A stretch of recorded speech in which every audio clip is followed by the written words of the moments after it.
Welcome to Enrich 2021. The theme for this year is the Global Corporation, Preparing for the Low Carbon World. Over the years, Enrich has become a permanent feature in the energy calendar. This is the 12th edition of Enrich. It is truly an event that brings the energy and natural resources community together. This Enrich could not have been happening at a more opportune time after COP26 at Glasgow, where a lot was achieved and a lot is yet to be achieved. Over the next 2 days, we will be picking up these two themes in the main conference. And because we have so much to discuss, the conference is running in 2 parallel halls.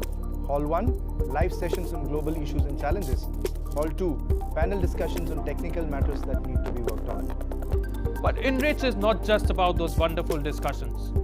We have an amazing Sustainable Innovation Lounge, where you can see innovative technology solutions to address the issues of our times. So do take time out to visit. You will have a chance to actually experience those solutions. We also have a fantastic engagement zone where you can listen to the expert conversations around the event theme, see our partners sharing their energizing stories, calculate your carbon footprint, and also capture your memories of the event. Do keep tracking all the activities, participate actively, and build up your leaderboard points as you experience the event. And as we start, let us hear Mr. Arun Kumar, Chairman and CEO KPMG in India, welcome you.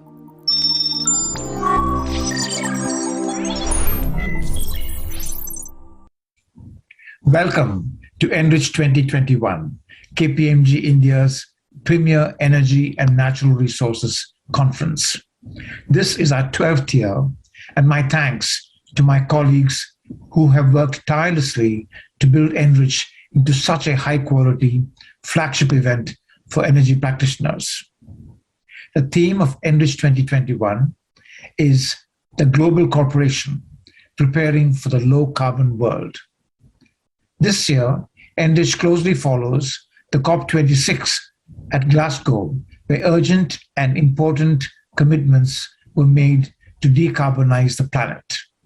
A key takeaway from that event was the high level of corporate engagement and acknowledgement of responsibility for decarbonization. Such commitments were evident across the various sectors of the global economy. The energy sector is, of course, a principal part of a decarbonization focus. We also saw major energy-consuming sectors like steel and transport coming together to find ways to decarbonize rapidly. The commitments made at COP26 in Glasgow are steps in a positive direction to help find ways to address this biggest issue of our times, global warming. Further, finding ways and implementing these actions will require sustained dialogue with sharing of knowledge and extensive collaboration. And this is a key objective of the Enrich platform. This year, in addition to panels and roundtables, Enrich offers a virtual Sustainable Innovation Lounge, where attendees can experience key solutions from KPMG and its partners, and our partners range from global technology leaders to promising startups. Innovation is a key theme at Enrich.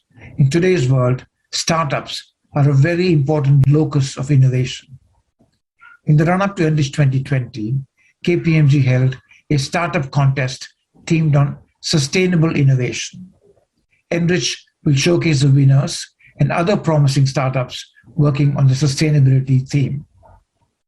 Enrich over the years has created a strong community of professionals who come together on this platform and continue to engage formally and informally thereafter.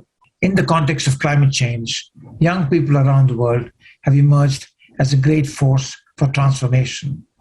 Along those lines, over the past year, we have had a strong community of young KPMG talent in the sector coming together as a community of practitioners. Members of this youthful community and our clients work shoulder to shoulder on some key challenges to learn, ideate, and develop paths forward. This community will also come together at Enrich. To those who have been in the Enrich community from prior years and those who have joined us for the first time this year, I want to say thank you for your participation in the important deliberations of Enrich 2021. Have a great conference. Yoichi Kaya, energy economist from Japan, president of Institute of Innovative Technology for the Earth, gave us this very interesting and intuitive equation on CO2. This is how it goes.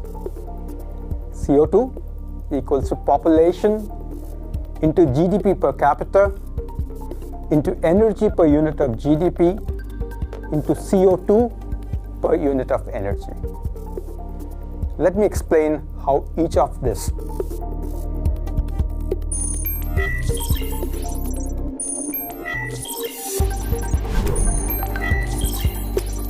Hi, my name is Anish De.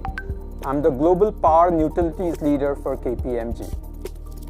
Let me talk about this theme on CO2 and how it is playing out across the world.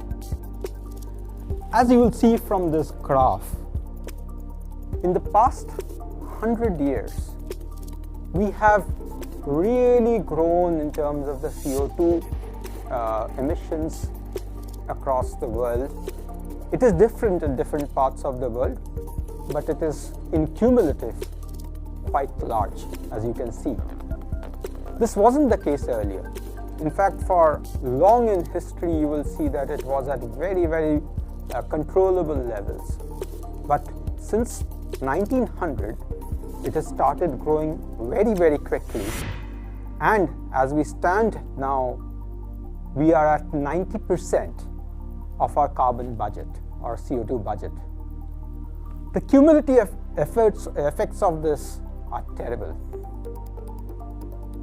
We are at a time when we are seeing accelerated climate effects that are getting more and more intense as we go forward. We are seeing more of frequent events as well. And as a consequence, the world has come together to act. Some of those actions you saw at COP26 in Glasgow recently, where the world got together to deliberate and made some declarations which will kind of keep us on track for the 1.5 degrees. We are not quite there. In fact, post-COP, we are slated somewhere between 1.8 to 2.4 degrees if all commitments are kept. But it was progress. As I mentioned, what we have achieved at COP is good, but not good enough. And what we need to do is act wherever we can on each element of this equation which I mentioned. Let's go there.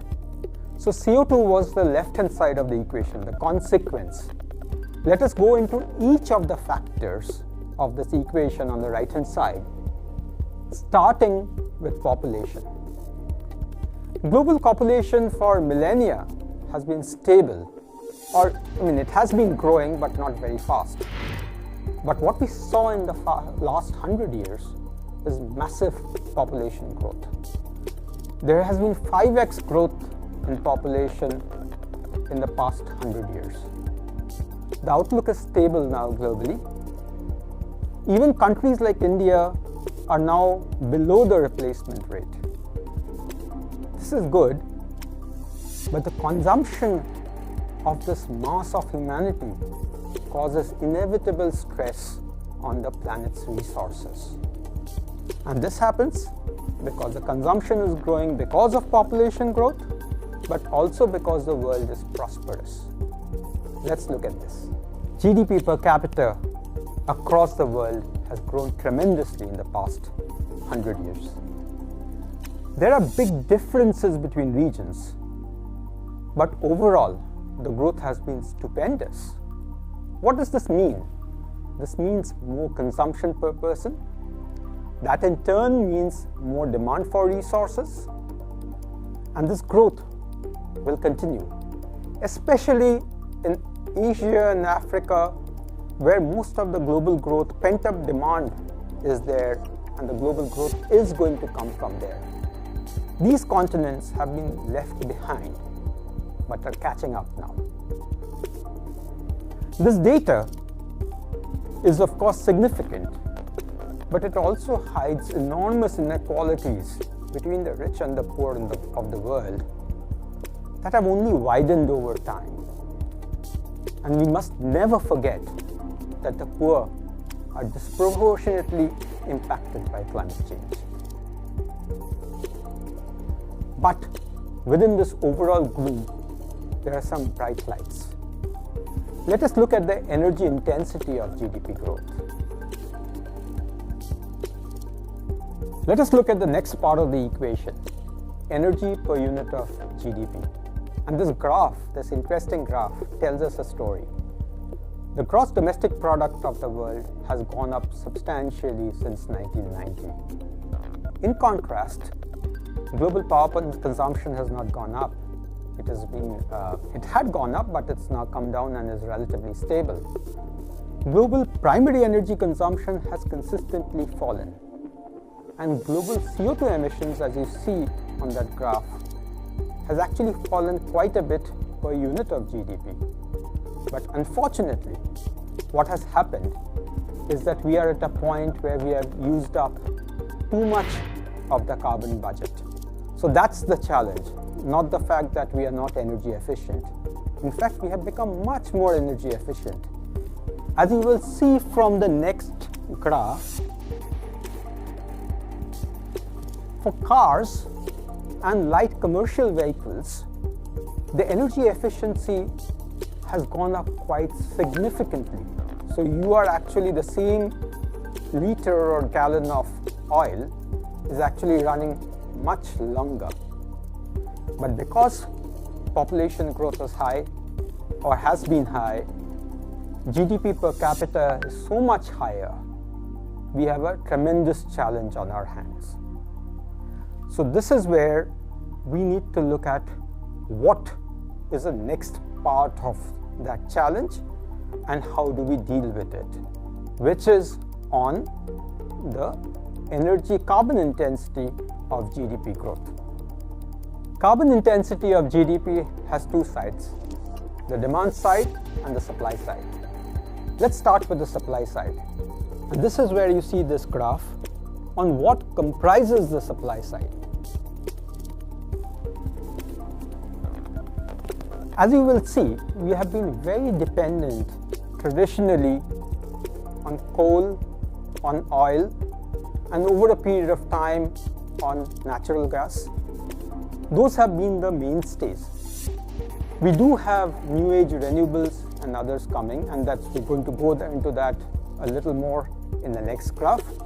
But as you will see, the traditional fuels, which are high CO2 in content, have been dominating the scene. So here's your next graph on what has been happening in recent years. There is the story.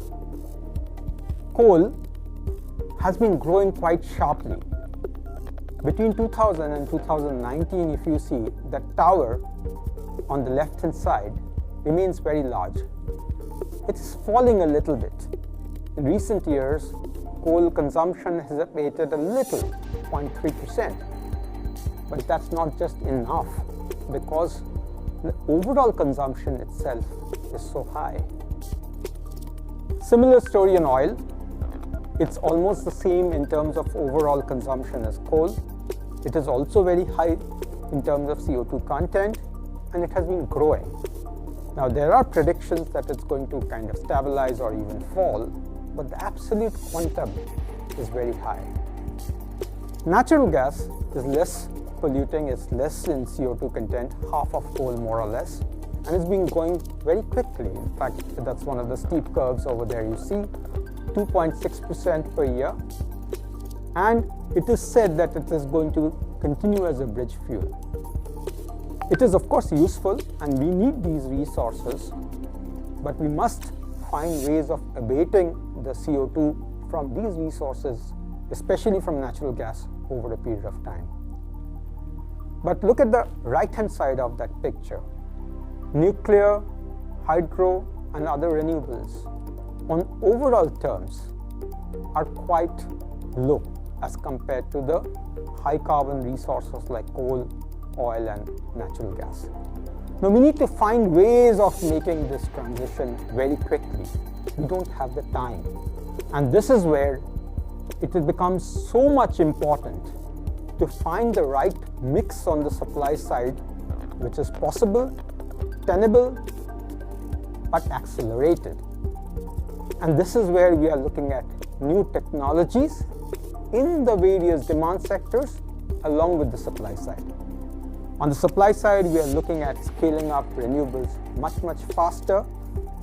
The last word on nuclear has not been said.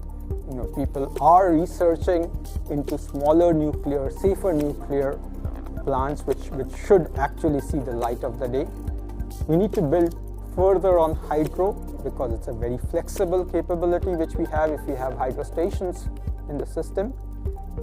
But all of this needs to come together, and it needs to be brought together in the right manner by the various planners, the policymakers, the regulators, and people who are actually going to put the money. So that's the story of the supply side. Let's look for a moment on the demand side of the story and what is happening. And this is actually a lot more difficult because supply side solutions have been easier to find. Sometimes the economics are not always clear. But on the demand side, we have had technological challenges which we are now being dealt with. They're being dealt with in various ways, through green hydrogen, through green transport fuels, and all such alternatives to find solutions which will keep us ready for the world that has to be. Let us look at those technologies. In Enrich 2021, we have had the privilege of having Dr. Ajay Mathur with us. Dr. Mathur is the Director General of the International Solar Alliance. Prior to that role, he was co-chair of the Energy Transitions Commission, which has done some wonderful work in identifying how we can get to low carbon technologies on the demand side.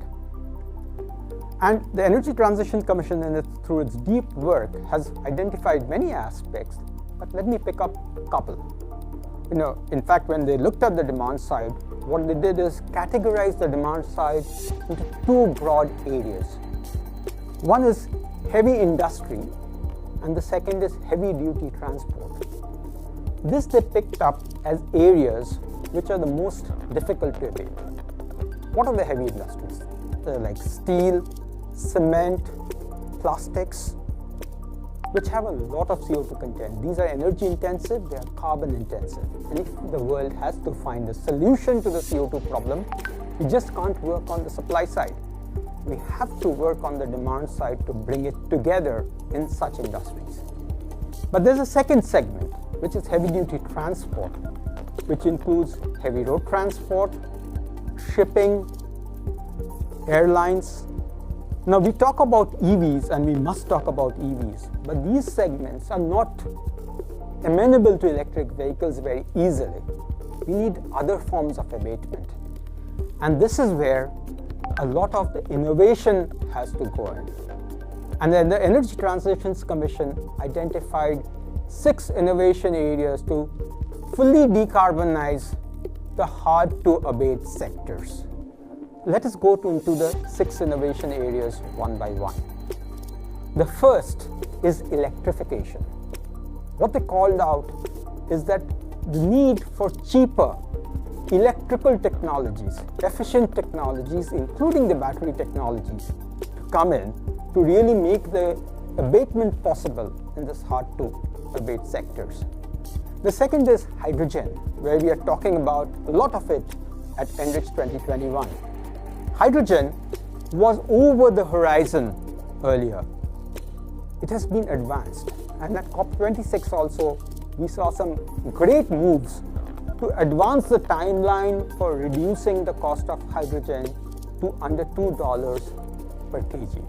Now, if that happens, and I'm really hoping that it happens, then it will change the landscape on the demand side. And we are talking about green hydrogen. We are not talking of hydrogen from polluting sources. We are talking of hydrogen from renewables. The third area is on biochemistry and synthetic chemistry. Especially for the transport sector, this can make a big difference. And we have had some amazing discussions at Enrich, including with Dr.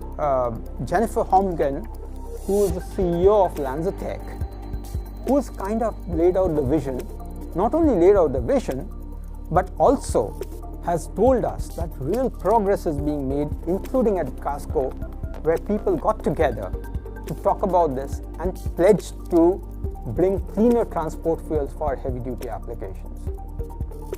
The fourth area is material efficiency and circularity.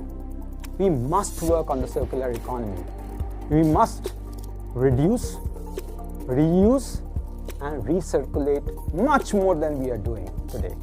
This is not easy, but once the supply chains come together and use circularity as a part of that process, this is going to come in. And I'm very, very optimistic that in the next 5 years, we are going to see that it's going to not only reduce the CO2 emissions, but also the demand on natural resources, which has kind of ballooned. We just need to control it, and circularity will help in that. The fifth area is new materials. There's so much of work happening on new materials, nanotechnology, which is bringing down costs, bringing down material use, and increasing efficiency. We must work together to make sure that it is propagating in every sector of the economy, of the global economy, as it expands and serves the humanity. And finally, carbon capture and carbon use. Every molecule of carbon has a utility and can be used and used again if we find a way. And whatever we can't use, we must capture and store so that we can address this large problem of CO2 emissions, which is where we started all this discussion. And it is very much possible if we find the will, if we find the methods, if we find the money. There will be challenges for sure, because we are trying to do everything. We are fixing a moving car at a very high speed. It's not going to be easy. For example, in the steel sector, steel contributes to about 8% of global emissions. But now the world is finding ways to bring green steel. In fact, the first green steel has been shipped out in Sweden, called hybrid. This is the latest innovation using green hydrogen for steel production, and it has come to a point where this demonstration is now getting momentum, is getting picked up by everybody. Car makers, who are big steel users, are actually talking of using only green steel in the future. If that happens, if we pledge to do it that way, then we can find a solution. What will bring it all together? Many things have to come together actually, but let me give a few. We have to depend on technology, and especially digital technologies, to become the fabric of this motion towards decarbonization. There are many such digital technologies which are coming together, and at Enrich we have been tremendously encouraged by what we saw at the startups who are getting awarded at Enrich, and this is just fantastic. The youth power which has come together to really make the difference gives us that promise. Second is markets. If the whole glue has to be there to hold this together, markets will play a key role. These will be energy markets, environmental markets, financial markets, and all of them acting together. The third point, which I already talked about, is about the circular economy. We have to really play hard at the circular economy, making it a part of our overall being. In every step we take, in every measure we think, this has to be there. So it's well beyond traditional technologies for CO2 abatement alone. It is all about bringing it together It is about using various kinds of resources. It is about mitigation. It is about adaptation. It's about uncertainty management, resilience, collaboration. All of these have to be at play. And this has to become a core part of society. It has to become a core part of organizations. In fact, the demon that we are fighting will play out more intensely, more frequently, in various ways, affecting the poorest in the world, affecting the frontiers of operation, and the frontiers have to be empowered to act. Every person in the chain has to be empowered. This is a life we have not lived before. It is a very, very different life. It's a very different corporate life. It's a very different social life. And we have to live this out.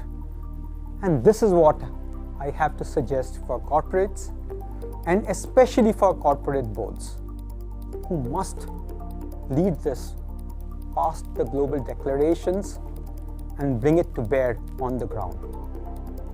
Every corporate has to live this low carbon way of life. There must be clear and tangible net zero goals that are set. Boards must explicitly say no to greenwashing. Progress against the goals must be measurable. It must be verifiable. It must be actionable without delay. We can anticipate ratcheting of regulatory benchmarks and demands on corporates. Regulation will indeed demand action, but to be safe and secure, we must go well beyond the regulations. We must aim well beyond the regulations. We must act in long-term stakeholder interest, in the interest of the planet, in the interest of the person on the ground, because corporates' interests will lie exactly there. That's where our interests are. It will be a tough journey for sure, but together we can do it.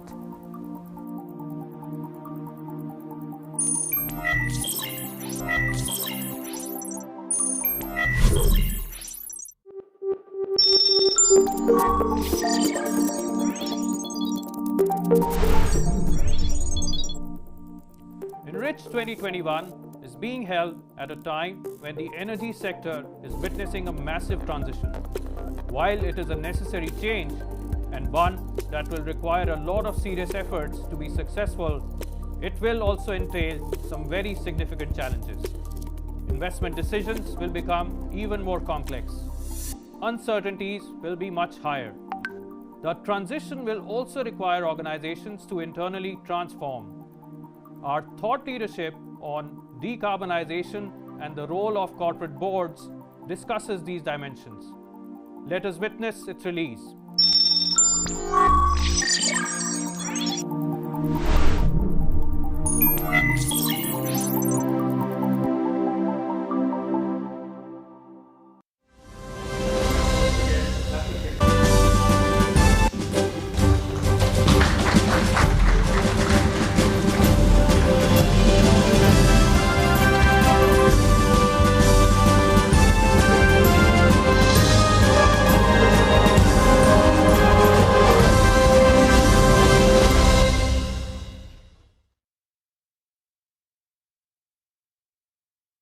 Hello and welcome again to Enrich 2021.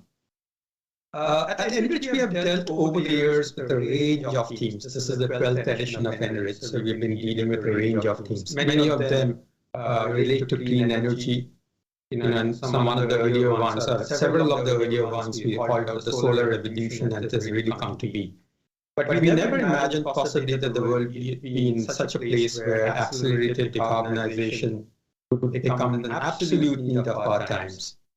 So Enrich 2021 is about that absolute need. It's about decarbonization. Decarbonization in today's world requires very large-scale innovation. you cannot have decarbonization without digitalization. You cannot have decarbonization without innovation on a very large scale. And innovation in today's time is happening in multiple ways. Corporations do innovate, but the biggest innovation is happening with startups. At Enrich, we have been featuring startups both in the physical format and in the digital format for several years now, at least for the last, this is the 4th edition where we are featuring startups. But what we decided to do this year is to go a little ahead, have a startup contest. And there are reasons for it, because in some sense, their startups have become such an inseparable part of the decarbonization journey that we wanted to be co-opted into their environment and vice versa as well. So what better way to look at how those startups are faring and have a jury to kind of assess.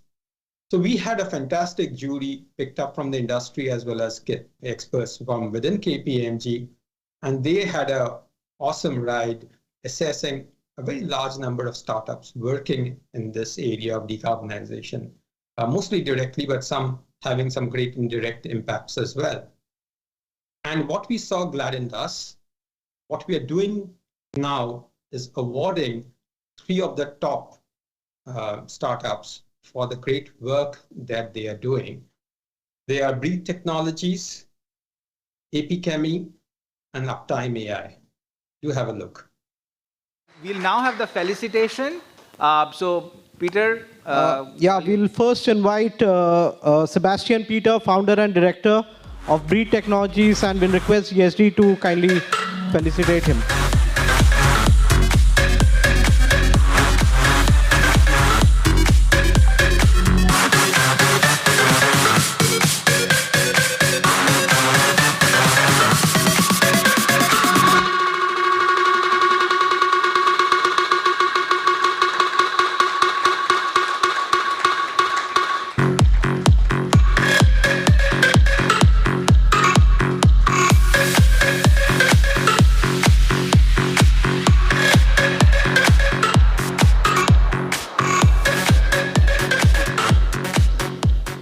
Thank you. So next we'll have Suhas Dixit, founder and CEO, AP Chemi, and we'll request Akshay to kindly felicitate him.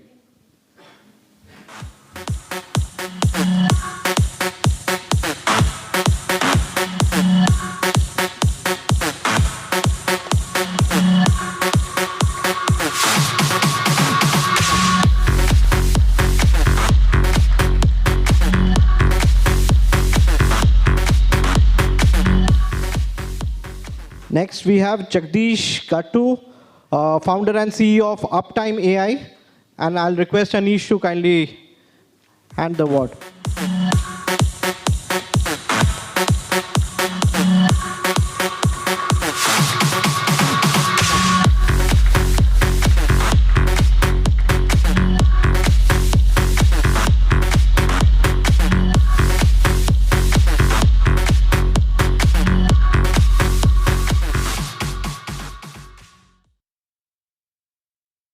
Yes, and what happened at those awards after they were felicitated, those startups actually told us their stories.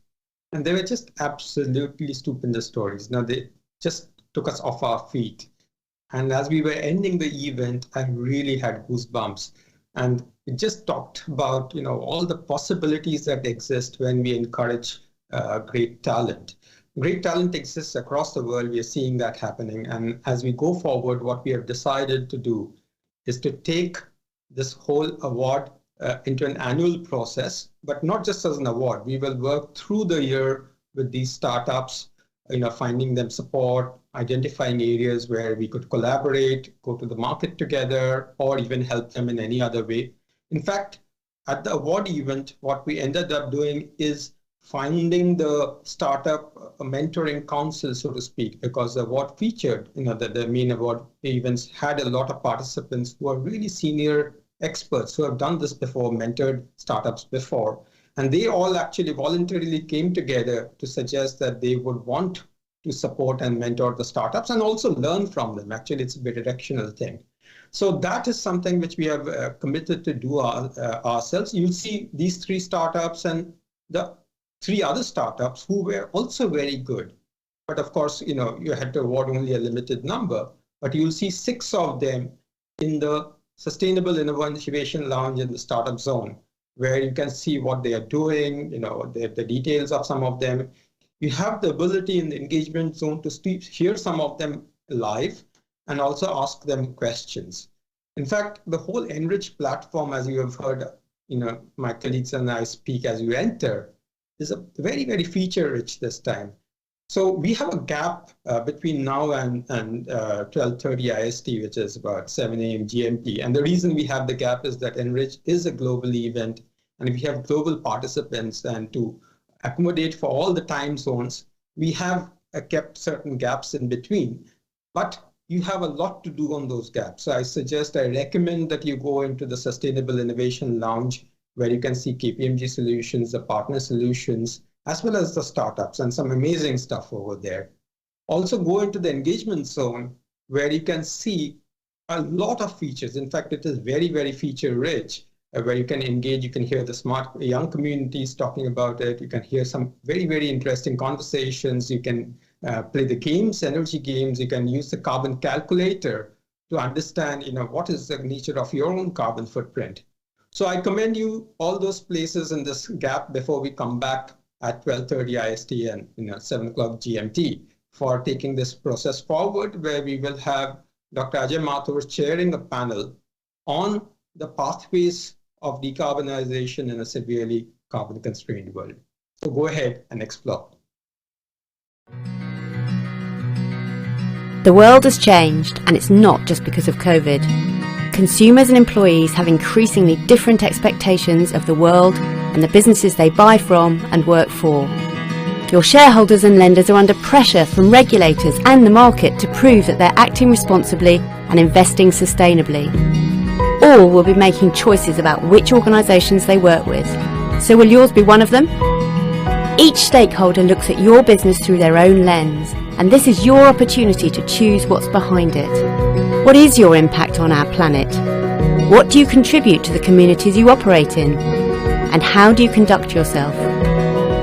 ESG isn't something you do, it's everything you do and how you do it. It's your license to operate, and it's your opportunity to lead. Your ESG strategy must be authentic, embedded in your business strategy, and owned by your board. Your ESG narrative looks right across your business and tells that story to the world.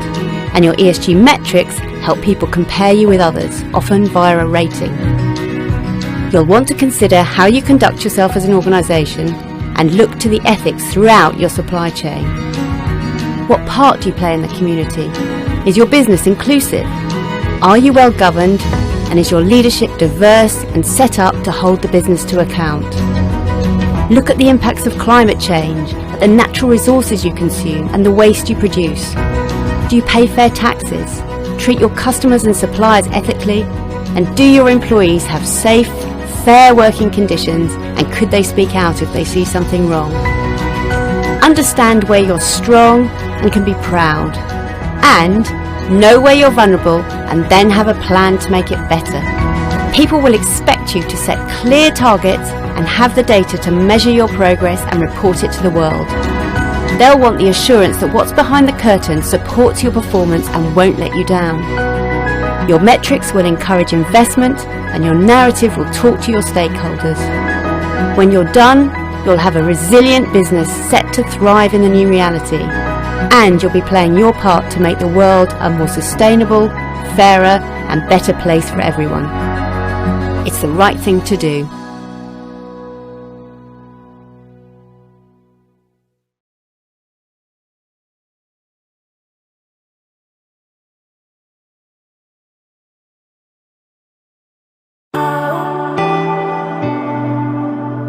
Oil and gas companies are used to boom and bust cycles. But this downturn seems different. In reality, the pandemic accelerated trends that were already underway. If adversity builds strength and character, then the oil and gas industry is in fighting shape to take on the latest difficulties. There's no waiting it out for prices to return to previous levels. The good news is the world will demand more energy, just a different version of it.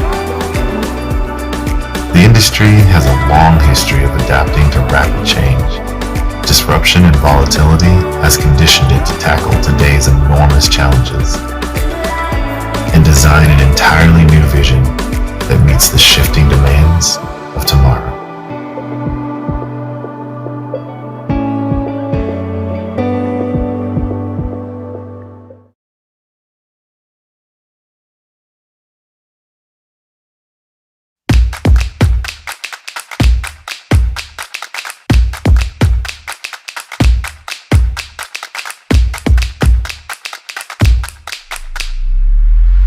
Our world is changing fast, and business across the globe have reacted quickly to manage risk and build resilience. For oil and gas, a demand destruction event coupled with geopolitical price war led to a massive oversupply of oil. With oil flooding the market and significant concerns on where to physically store oil, we become witness to massive volatility with historic and unprecedented downturns. For power and utilities, the extent of change far exceeded the assumptions of typical business continuity plans. Power loads saw dramatic reductions as commercial and industrial customers curtailed operations and residential customer load increases. And regulators placed moratoriums on late fees and disconnecting services for non-payment. Liquidity in the market has become extremely tight for most players across the energy value chain. Through all this, KPMG has been at the forefront addressing these issues, delivering valuable insights from industry and business leaders to guide you through this uncertain time. The energy industry has proven time and again that it is incredibly resilient. Our new reality will not be a snapback to where we were, but a gradual recovery. New ways of working and innovative digital technologies